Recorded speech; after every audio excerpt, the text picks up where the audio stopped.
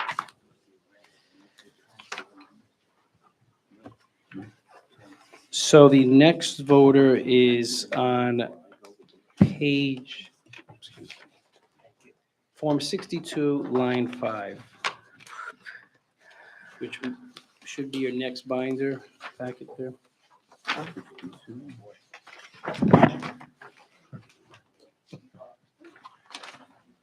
Now, I will note that this voter did not include her last name on the nomination form. She just wrote Courtney. Line 5. Yes.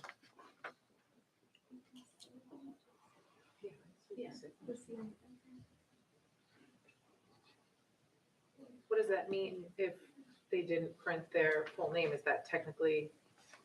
Well, the statute, Statute. which I read earlier, does indicate that they need to write their name as it is on their voter record. It indicates shall, it doesn't say must in statute. Shall is actually a stronger language than must. So this was one of those voters where we had, we included it here, but it would be the board's determination to decide to review the signature or not. I see, Miguel, that the notation was ineligible, but it was not rejected. Illegible. Illegible? I think it says illegible. Yeah, I think the signature I think you're correct, Madam Chair. matches, Yeah. yeah. I do as well. I move to accept. Moved by Mrs. Johnson, seconded by Ms. Bettenker. Do we have any discussion, any questions? Hearing none, all in favor signify by saying aye. Aye. Those opposed? It's unanimous. Accepted. The next signature is Form 62, line 8.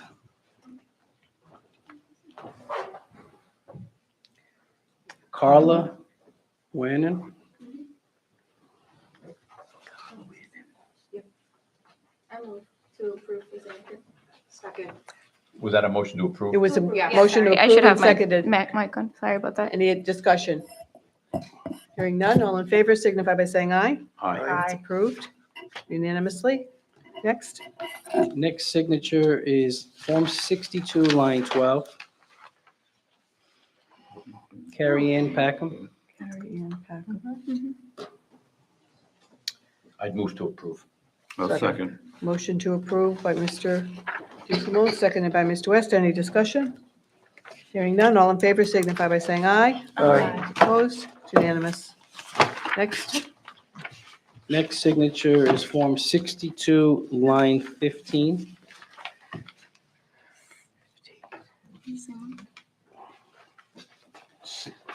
62, line 15?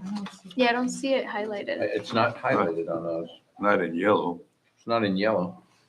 Is there a reason for What's the that? name Do is we that? know? So on the spreadsheet here, you'll note this is Patricia Rose. The local board did not find the voter. And apparently the staff concluded that the name and the address were difficult to read. So the signature was not reviewed due to that. It was not legible. I'll move to approve. Motion to approve. Do you have a second? Which line is that on the sheet? 15. Line 15. 15?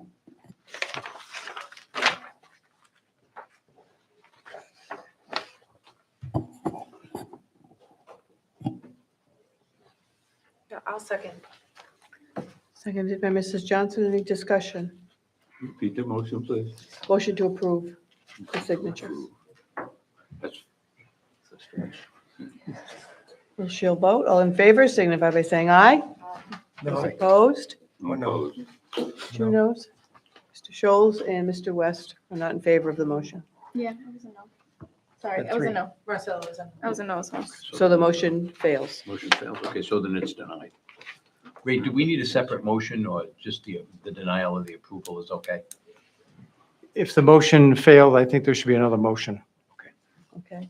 Do we have a motion then to Motion to deny to signature. deny the signature by Ms. Bittencourt. Second. Seconded by Mr. Schultz. Motion to deny. Okay, all in favor of the motion, signify by saying aye. Aye. I'm opposed. I'm opposed as well. Okay, so Mr. DeSimone and myself are opposed to the motion, but the motion carries to reject the signature. Next, Next, Form 62, line 15. We just did That's that the one one. we just did. That's what we 15. just did, yes. Excuse me, I may have gone back. Form 65, line 9. Jasmine Spinney. Again, this was one that was illegible. Line 9? Mhm.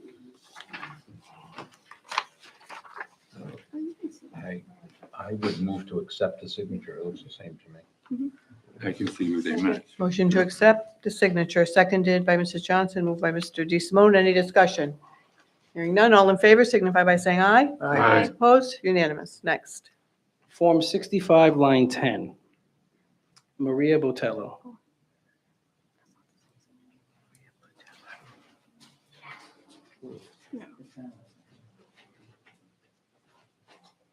Yeah, that's a whole different signature. Correct, that was one that the staff had found, but Mr. Hunt did not identify. Move to reject. Second. We have a motion and a second to reject the signature. Any discussion? Hearing none, all in favor signify by saying aye. Aye. Those opposed?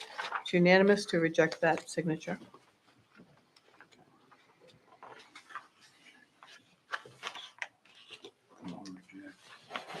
Sherry Skinner.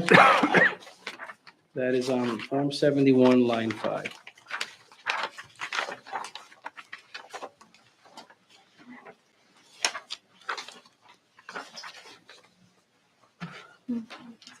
May I make a note that the petitioner is Shane Skinner, who on this form, if you read the back of it, I believe that is either his wife or his daughter that signed the form, just if that means anything. Make a motion to reject. Sorry, can you repeat that again? So if you look at this, this is one of our petitioners, is one of our volunteers, Shane Skinner.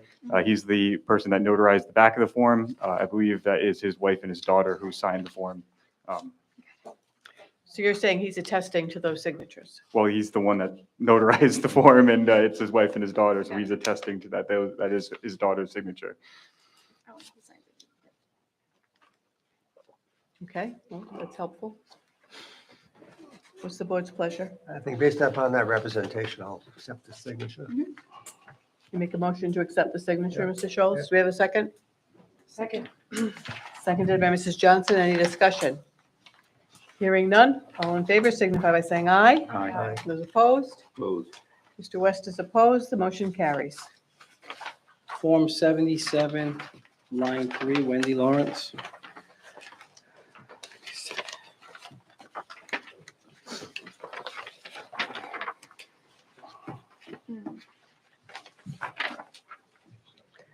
Wendy Lawrence.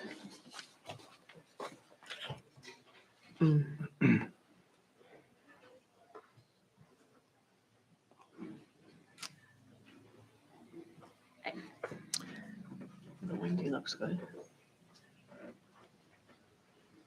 Did she have a different last name when she signed this? That looks like an S.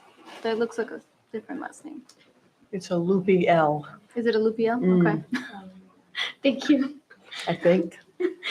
It looks like an S. What's the board's pleasure with reference to the signature? Move to reject. Second. Mr. Schultz made a motion to reject the signature, seconded by Mr. West. Any discussion? Hearing none, all in favor signify by saying aye. Aye. Those opposed? Unanimous to reject the signature. Next. Form 77, line 14. Ronald J. Schmidt.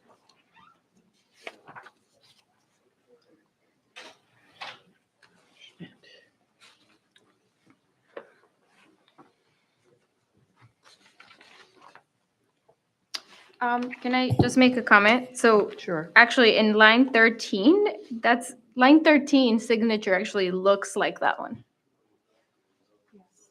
If you look at line 13, that's exactly, so I don't know if like they signed the wrong way or they must have been writing the, because you could tell that the print was the same person. So they probably did it and they were like, here, sign this one. So they probably signed it the wrong way. So if you look at line 13, that's exactly what that looks like. I think Andrew signed both of them, is what I think. What? Also, I I think have, Andrew signed for Ronald. Yeah. That's what I think. Well, it that's looks a like to whole me. other conversation, but No, that's. no, I agree, but I would move to reject on that basis because Yes, they can't both be the same signature. Definitely. But it looks like it, right? It Does, Yeah, it okay. does. might have, but it looks Yes, like. got it. that- Okay. That Just one making sure. person signed for both, but he That's how it signed, looks to me. whoever signed it signed Yeah. on the wrong line. Mhm. So, I Mr. reject Di it. Simone made the motion and you seconded it, Mr. West, to reject the signature? I have, correct? I have a question to Miguel. Yes. Under V, under this column says V, then you have the notation NF. Does that mean not found? Correct, not found. Not found in their database? Yes. Thanks. Okay, so we have a motion and a second to reject the signature. Any further discussion? Hearing none, all in favor signify by saying aye. Aye. Those opposed, it's unanimous to reject the signature. Next. Form 81, line 5, Meredith Bovino. Miguel, before you go on to that one, may I just ask a question, Madam Chair? Sure. On Form 78, there's one signature, and next to it is a pending. Is that, what is that? Do we know? More than likely, that was, the voter has, because a period of time has elapsed since this process occurred, it could be that this voter, at the point that the staff looked into, this person may have actually registered to vote in the time frame in which this has happened. The time frame, since it's been more than it's been a few weeks since these nomination papers were circulated.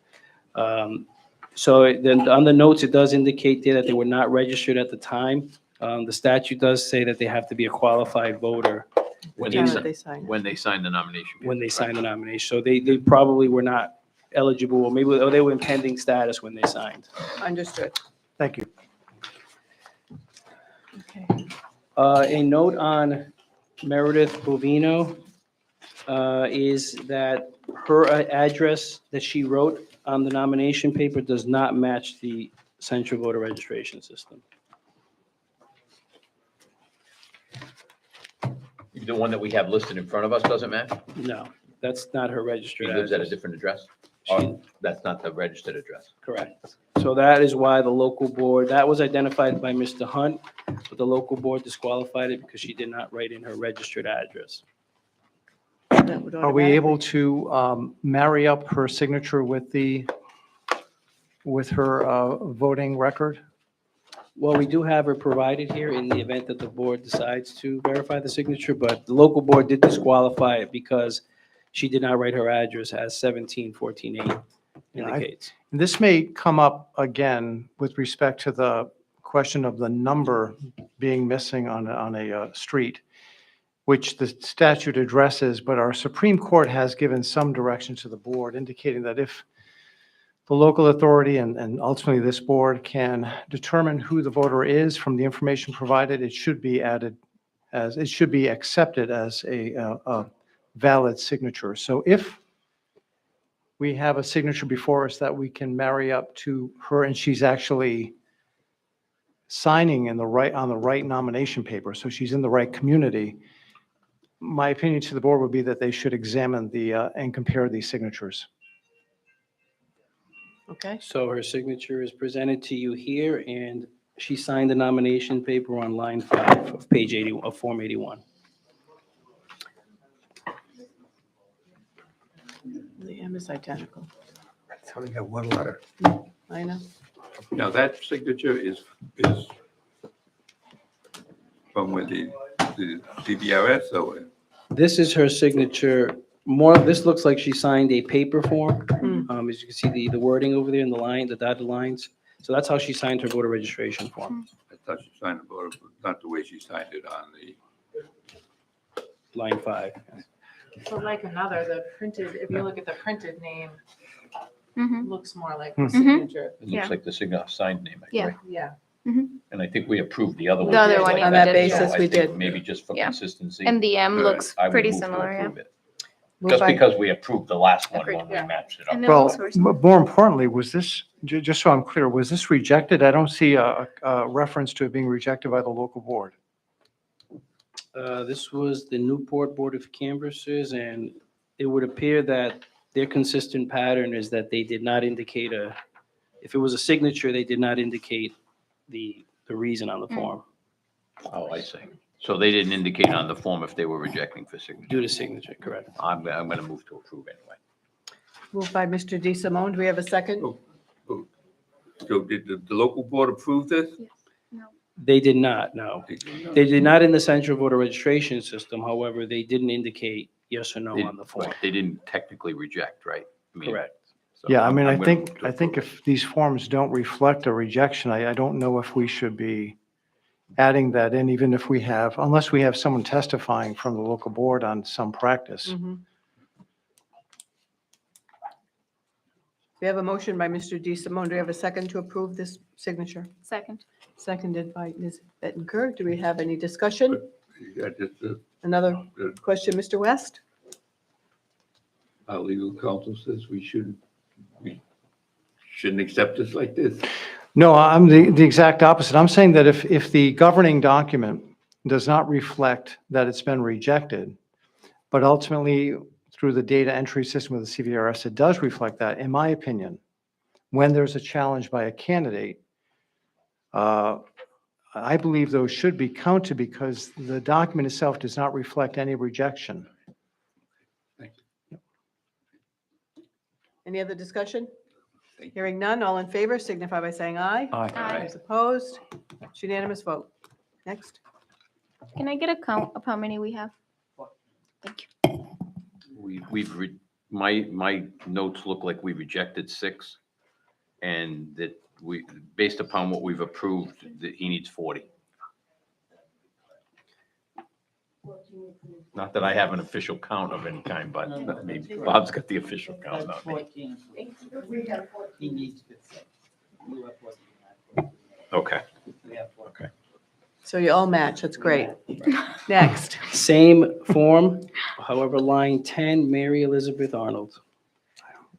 Again, I will note, she did not write her correct house number, which would explain why the local board may have disqualified it.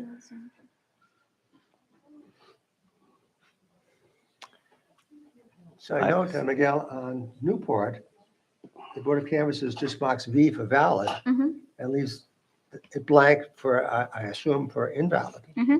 Correct. The data that we look at is from the central voter registration system, so they flagged it as a signature did not match, however, in the system. Okay, all right. The So sense- so the V is actually saying that it's been verified, as opposed to the use of this as an X, which is what I thought. It appears that instead of a check mark, or maybe it is a check mark, it looks like a V. Those see. are the approved. However, this individual was coded in the central voter registration as signature did not match. However, we did note that her house number did not match as well for her voter registration record. I don't think the signature matches. I would move to reject.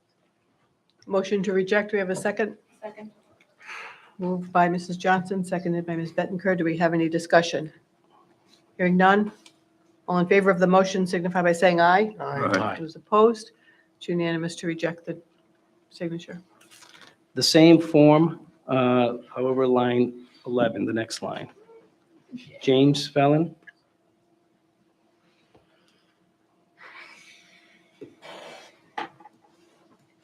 Must be new business, because they don't remember this, do you? I know it, right?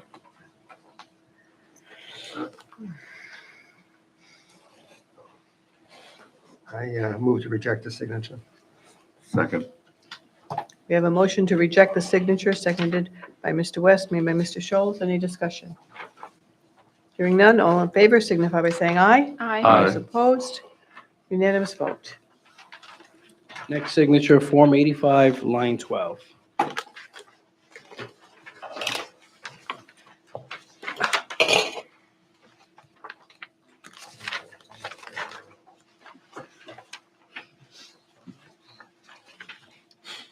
45, line 12. Mark Broadbent.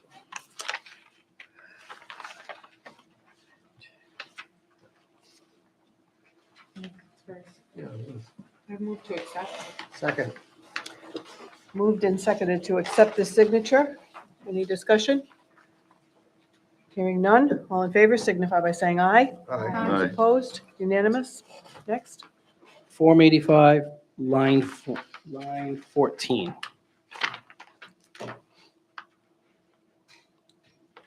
Pretty consistent. I move to accept. Motion to accept. Do we have a second? Second. Seconded by Mrs. Johnson. Any discussion? Hearing none. All in favor signify by saying aye. Those opposed, it's unanimous vote to accept the signature. Next. Same form, line 17. Andrea Clausen. Andrea Clausen. Andrea Clausen. That looks good to me, too. That looks good. She didn't write her first name Move out. to but- accept. Second. Moved by Mrs. Johnson, seconded by Ms. Bettenker to accept. I think she said accept. Accept. Yes, accept. Any discussion? Hearing none, all in favor signify by saying aye. Aye. Those opposed, unanimous vote to accept the signature. Next. Form 86, line 2. Brandon Draper. Brandon Draper. That looks pretty consistent to me. Do we have a motion? Move to accept. Second. Mr. Scholl, seconded by Mr. D. Simone. Any discussion? Hearing none, all in favor signify by saying aye. Aye. Those opposed, unanimous vote to accept the signature. Form 88, line 16.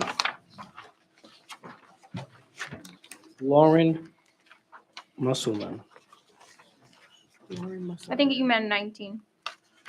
Maybe?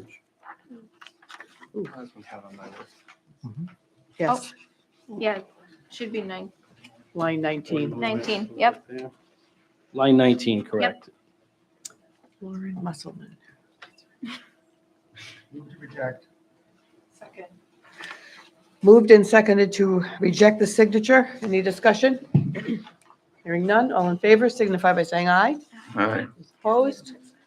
It's unanimous. Form 94, line 2.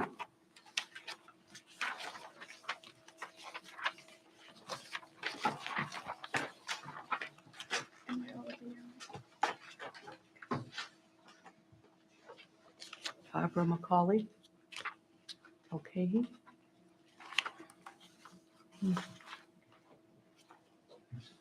The B's good. It looks like a B. The B's good. A B is good. We accepted a K earlier. Move to reject. We have a motion by Mr. West to reject the signature. Do we have a second to Mr. West's motion? Seconded by Mr. Scholes. Any discussion? Hearing none, all in favor signify by saying aye. Aye. Those opposed? Mrs. Johnson votes against the motion. Motion carries to reject the signature. Next. We're going to be on the same form for a little while. Form 94, line 6. Kara Tibbetts. Tibbetts. Right here. Kara Tibbetts. Oh, perfect. I don't think she needs to. Yeah, she can identify herself. Did she indicate that she was here? Yes. Yeah. Is that your signature, ma'am? Okay, I move to approve. Second. We have a motion to approve the signature and a second. Any discussion? Hearing none, all in favor signify by saying aye. Aye. Aye. Opposed? Aye.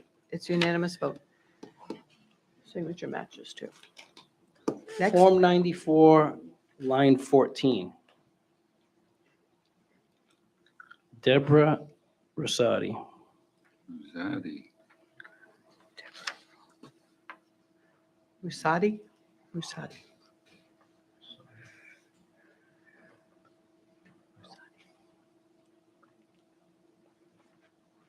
So this, I mean, this looks like what we did with one of the last ones, her printed or Mm-hmm. looks like that. Move to accept. Moved by Mr. Scholes. We have a second. Second. Seconded by Mr. D. Simone to accept the signature. Any discussion? Hearing none, all in favor signify by saying aye. Aye. Those opposed, unanimously accepted. Form 94, line 15, Daniel Howard. I think it looks okay.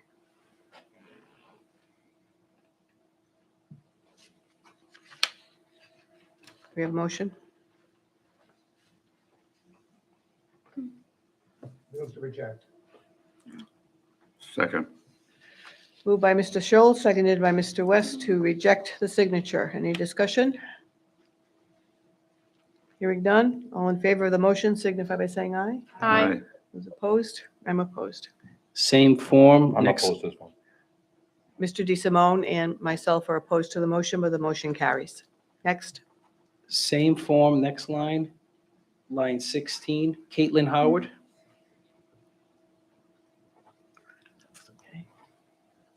Move to accept. I did, I'm looking at this and, from this paper, it looks like the same person. Signed for both.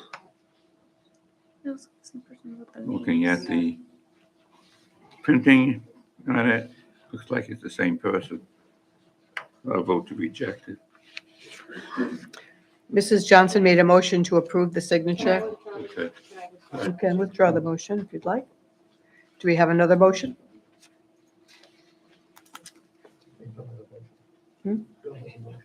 What was your motion, Mr. West? Did you have a I motion? don't- yeah, it looks like the same person. You think it's the same person So, signing for for both both? of these signatures So your motion is? to reject it. Motion to reject the signature. Do we have a second? Second. Seconded by Mr. Scholes. Any discussion? Hearing none, all in favor signify by saying aye. Aye. Those opposed? Opposed. Mr. DeSimone is against the motion. Motion carries. Same form, line 17, next line. Lisa the Campion.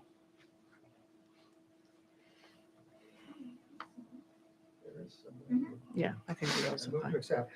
Moved by Mr. Scholes to accept the signature. Do we have a second? Second. Seconded by Ms. Bettencourt. Do we have any discussion?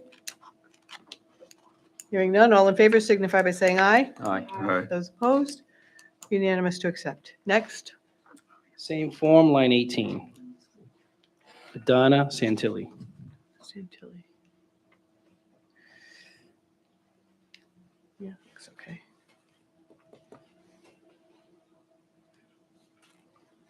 Does the board wish to take an action with reference to the signature? Move to reject. Mr. Scholes made a motion to reject the signature. Do we have a second to Mr. Scholes' motion? Second. Seconded by Mr. West. Any discussion? Hearing none, all in favor of the motion to reject, say aye. Aye. Aye. No. Those against? No. I'm against as well. So there were three not in favor and So three Tavita deny, Tavita reject. yes. Ray? Motion does not carry. I think we just have to Okay. wait for the next motion, but that motion failed. So I'll move to accept then, but then I'm going to vote against my own motion, so. But I'll move to accept. Okay, we have a motion to accept. Do we have a second to the motion? Second. Seconded by Mrs. Johnson. Any discussion? We're going to get the same result. Hearing none, all in favor of the motion to accept signify by saying aye. Aye. Aye. Those opposed? No. Okay, so we're still deadlocked at 3-3. Maybe So we, both motions fail? maybe we move on to the next signature and go back if necessary. Is that acceptable, Mr. I think Markaccio? that's the best hold it? approach. Okay, great. And next time, perhaps the board, once the motion is pending, should have a discussion about it before the vote is taken. Yeah, I wanted to hold it till the end if we have to. then we can go back and- Right, we'll discuss it if needed. Okay, next. Form 96, Form 96, page 2, line 4, Ayad James.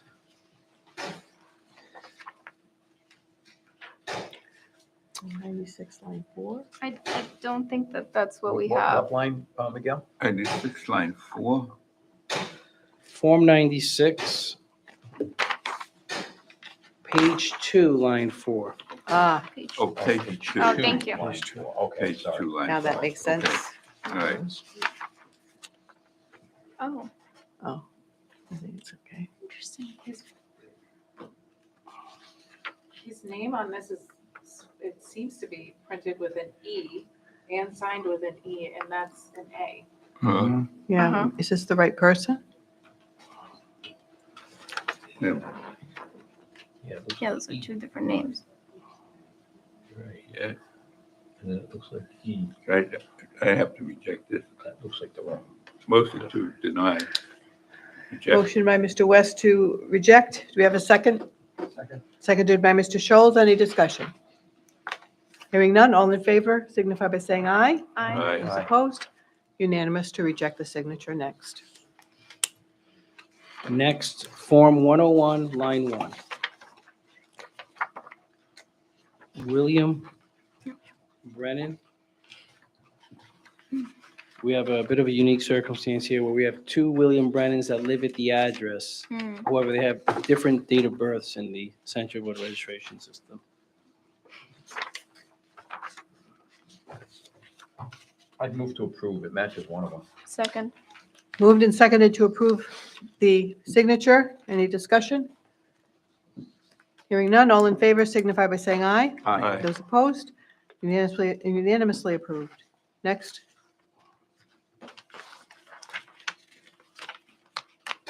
Form 112, line 1. 12.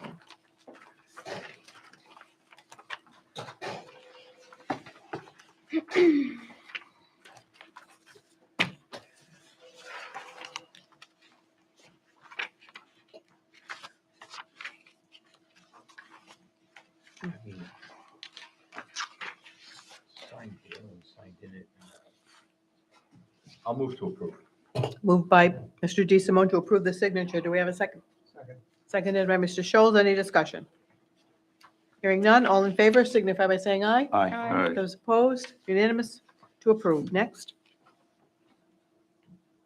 Form 112, line 3. Jens Bajon Garden. They just wrote their initials. Reject. We have a motion to reject this signature. Do we have a second to that motion?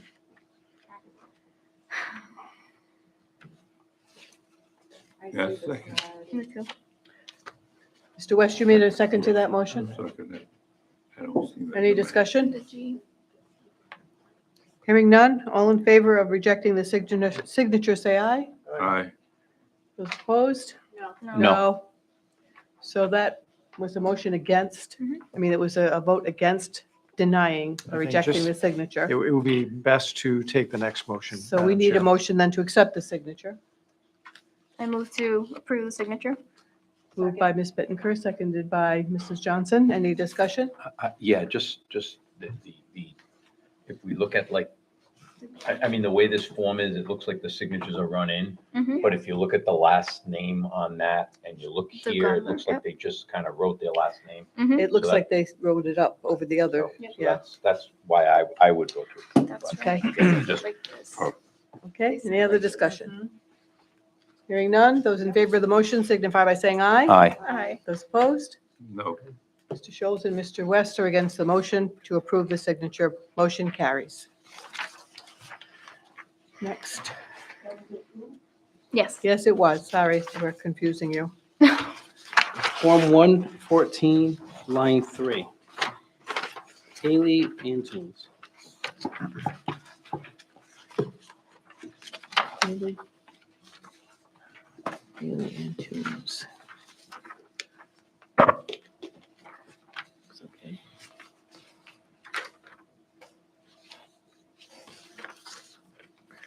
What's the board's pleasure with reference to this signature? I move to approve.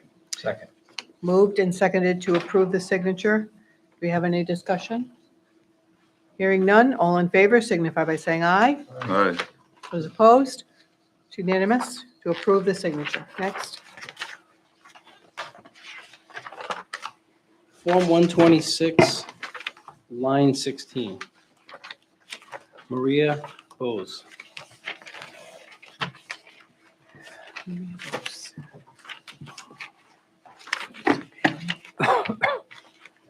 is exact.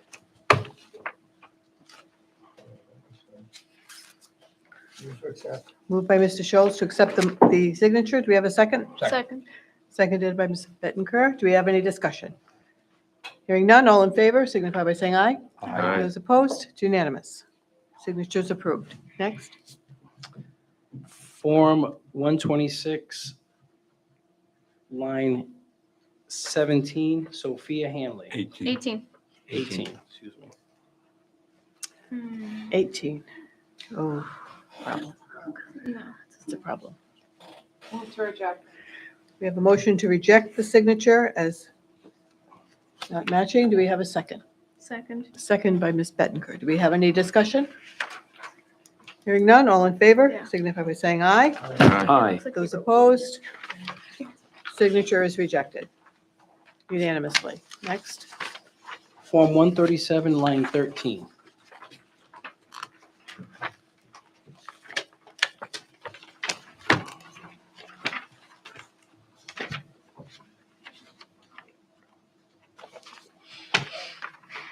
Motion to approve. Second. Motion to approve the signature, seconded. Any discussion? Hearing none, all in favor signify by saying aye. Aye. Those opposed, unanimously approved. Form 138, line 19.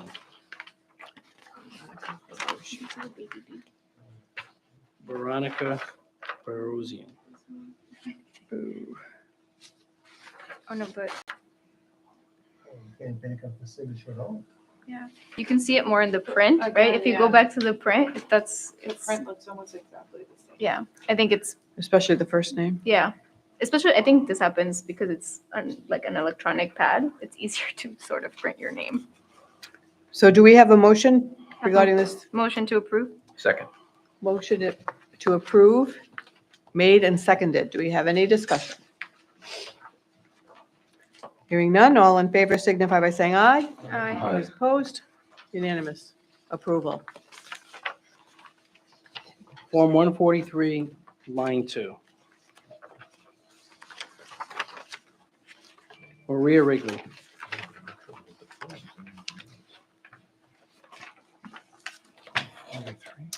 I think, is it a different page? Oh, yeah. 143. Line two, it's No. on. Hold on. 143. I think we have something different. And so sheets. You don't see it. What line are you?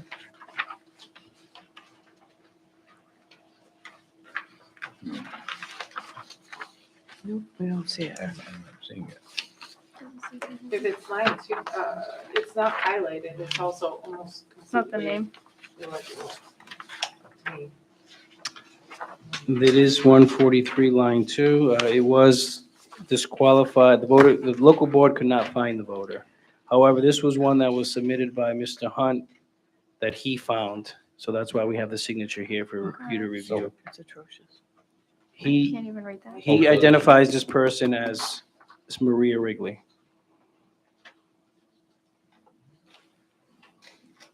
It's the board's pleasure. Mm.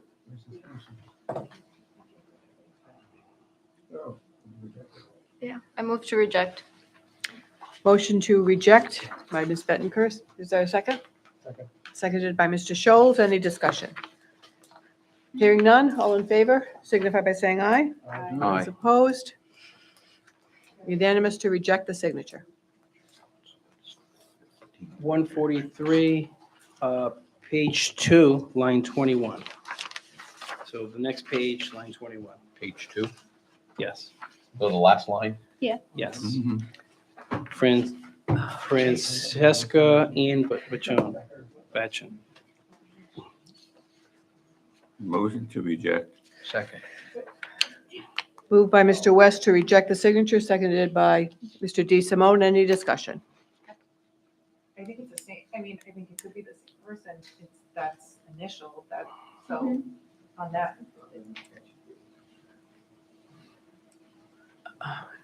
Well, there's no evidence, so. Say that again, Jenny? I think I'm talking to myself Yeah, now. no, it's okay. Go. No, I'm, no, No, I seriously. was saying the She thought he made his initials. FV, like that clearly looks like FV, like it's an initial. So Okay. that's how they signed it there. And then, As opposed to here. but even here, like, it doesn't even really reflect the name, I guess, so. There's nothing that matches here, so. Talking to myself. The motion is made to reject, correct? It was, yeah. Any other discussion? Well, now Hearing she's- none, we'll vote. All in favor, signify by saying aye. Aye. Those opposed, signature is rejected. So that was- Next signature, Form 144, line 10. Yes. Christopher Jones. Christopher Jones. I move to accept. Second. Did you move to accept? He did. Yes. Yes, there's a motion to accept the signature and it's been seconded. Do we have any discussion? If you look at the print voter's name, It's the same. exactly the way it's there. Mhm. Any discussion? Hearing none, all in favor signify by saying aye. Aye. Those opposed, it's approved unanimously. Next, Form 144, line 17. Carolyn Single.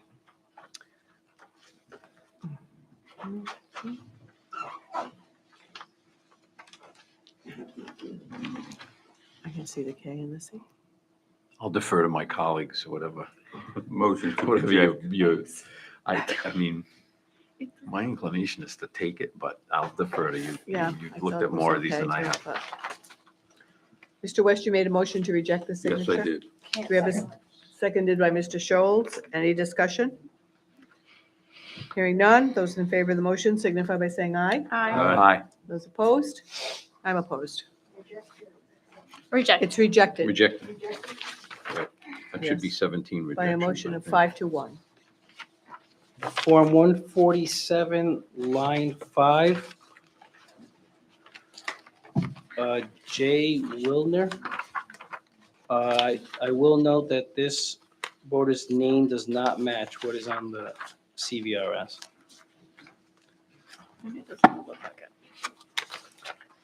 Jeremy And- Wilner. So DNF means order not found? Correct. Yeah. And then you did find it? The local board did not find it. We did find it. Mr. Hunt identified this person, and we do find the person in the CVRS. However, their name does not match. Mhm. What they put on the nomination document doesn't match what's in the, on the But the voter local registration. board didn't deny it for signature. They did. They didn't They find it haven't at They all. didn't find it, so they didn't look at the Correct. signature. Okay. Does the board wish to take an action on this? Uh-huh. Mr. Scholes Yeah. made a motion to reject. Do we have a second? Second. Seconded by Ms. Bettencourt. Do we have any discussion? Hearing none, all in favor of the motion signify by saying aye. Aye. Those opposed? It's unanimous to reject. Next signature, Form 148, line 14. Francis Robson. I think that looks okay.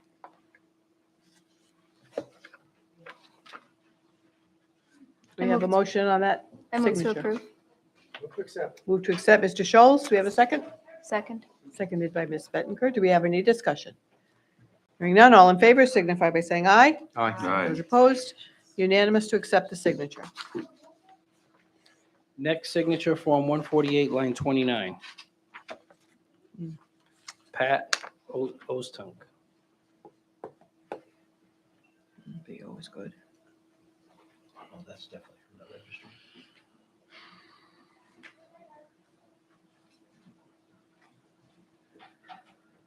The print looks a little bit similar, looks similar. The person. I agree. Mhm. What is the board's I'll wish move to here? approve. Second. Mr. D. Simone made a motion to approve, seconded by Ms. Bettencourt. Do we have any discussion? Hearing none, all in favor signify by saying aye. Aye. Those opposed? Unanimous to approve. Next signature, Form 148, page 2, line 6. That's Antonetta Marley. Mhm. This, the local board did not, could not find this individual apparently. They were not found due to being ineligible. Mr. Hunt identified this person and we did find her. And that's why her signature is here for you to review today. Miguel, when you found her, was she residing at that address? Her address would match, yes, it does match the Central Voter Registration Okay. System. What is the board's wish? I move to approve. Second. It's approved, the motion is to approve. It's moved and seconded. Any discussion? Hearing none, all in favor signify by saying aye. Aye. Those opposed, it's unanimous. To approve. Next. Next, Form 150, line 12.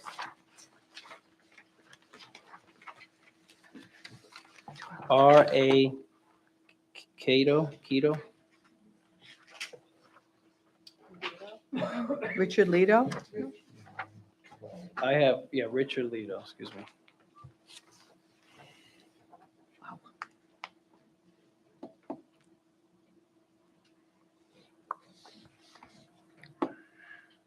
There's parts of it that are cut off. Mhm. But there's other pieces that look similar, the bottom half. Yeah. Or bottom 2/3. I will note that he did put R.A. Lido on the nomination documents. However, his name in the CVRS is Richard Lido.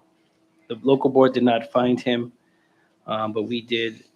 Mr. Hunt provided his name on this list, and that's why your signature is here for you to review today. Does he have a middle name in the, anywhere? It's just Richard one place and then he put RA. But there's no place that shows he has a middle name that starts with A. I think he put RIC. I could be wrong. No, you. I move to reject. We have a motion to reject the signature by Mr. Schultz. We have a second. Second. Seconded by Mr. West. Any discussion? Hearing none, all in favor signify by saying aye. Aye. Those opposed? No. No. Mr. DeSimone and Mrs. Johnson are opposed to the motion to reject, but it carries. Next. Next signature, excuse me, 152, line 7, Michael Kyrgios.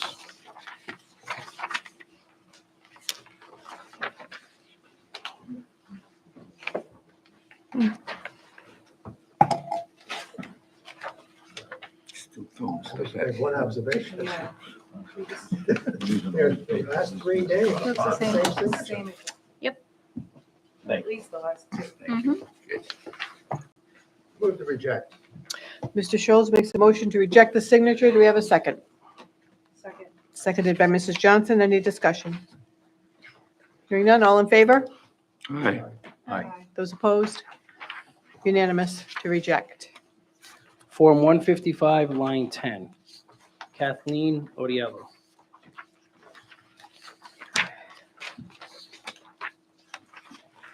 (155), line 10.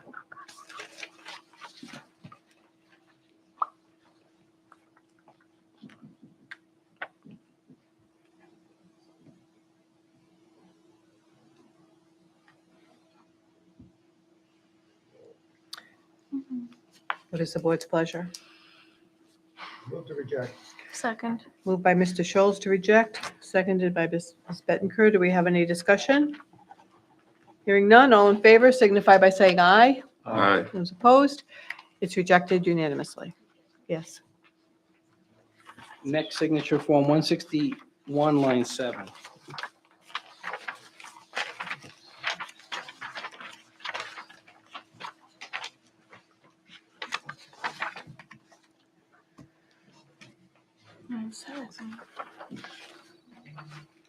Anna Billinger.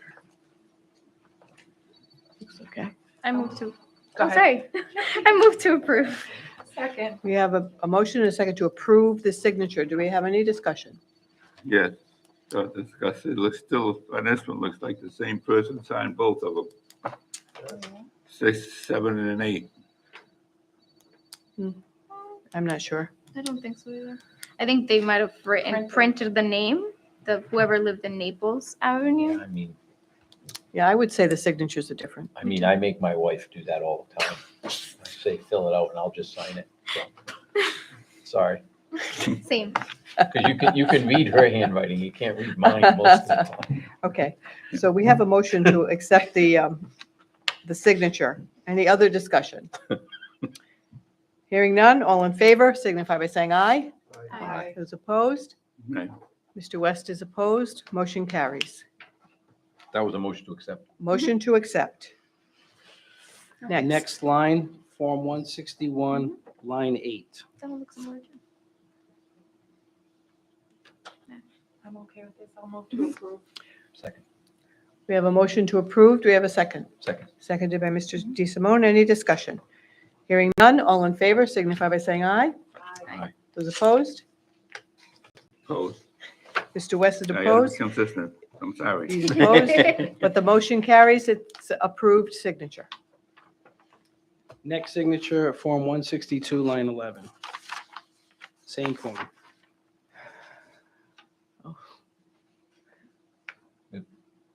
Matthew O'Connor. Did we skip one? Oh, yeah. Like We we have, skipped we one. have it as Alexandria Okay. We Harvey. skipped one of the highlighted ones? Oh, yeah, 161, oh, yeah, Because you have another one highlighted on Yeah. that same page. Mhm. Good catch. 161. Yeah. Yeah, on 161, 11. we have another one highlighted. Alexandria Harvey. Yes. Well, because we are going, at the end, we may have some Oh, got it. that are out of order because they were not part of the challenge by Okay. Mr. Hunt. Perfect. so, Okay, so Sorry. we'll go on then. Yes. Matthew O'Connor. Yes, Matthew O'Connor, Form 162, line 11. Matthew O'Connor. I think it looks kind of like it. The print last name looks very similar.